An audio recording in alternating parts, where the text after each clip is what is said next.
Welcome back to Good Morning Northwest. We actually do have an evacuation in place for this Lone Rock fire. Now, the level 3 evacuation is still in Gillum County, but a level 1 evacuation in place for southwestern Morrow County from Hardman to the South Morrow County line. That's coming from the Morrow County Sheriff's Office. So if we have any updates on that, of course, we'll pass that along. But a little bit later today, we're going to have more hot conditions. And so because of that, it's going to be another first alert extreme impact fire day.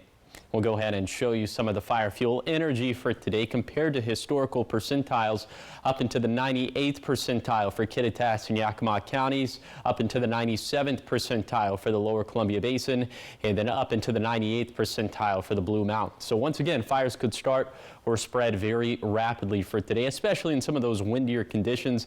They'll gust between 20 to 35 miles per hour out of the north and west for the Cascades, the Kittitas, and the Yakima valleys, but out of the west and southwest for the lower Columbia Basin and for the foothills of the Blues.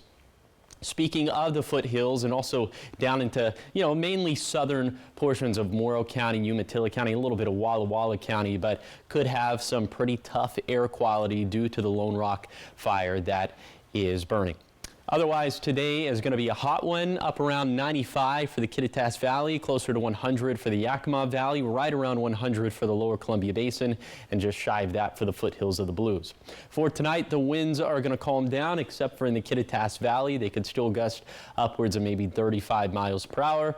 Other than that, pretty mild and more haze lingering in southern portions of Umatilla and Morrow counties. Now into tomorrow, we'll be a little bit closer to 105 as opposed to 100, so we keep just kind of ping-ponging back and forth between 100 and 105 in the Tri-Cities. We'll continue to do that for the next 7 days. And because of that, fuels will be very dry for the foreseeable future, especially for Tuesday and Wednesday. So we're going with another first alert extreme impact fire day. We're especially watching Wednesday very closely as there is that potential for lightning over dry fuels. So that makes the potential for fire starts that much more risky.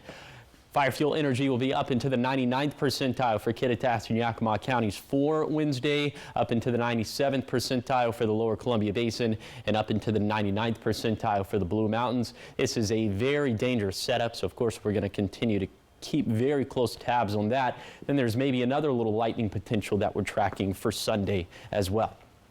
Here is the 7-day forecast for the Cascades. We'll see a little chance for thunderstorms on Wednesday, also another chance on Sunday. For the Kittitas Valley, up around 101 for Tuesday and Wednesday, maybe another bout of that for Saturday and Sunday.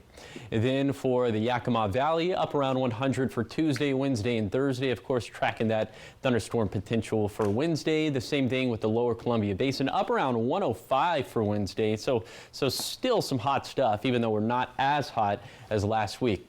Then for the foothills of the Blues, pretty tough air quality, especially in southern Morrow County, just given the close proximity to the Lone Rock fire. And then for the Blue Mountains, little thunderstorm chance for Wednesday, tracking another one for Sunday as well.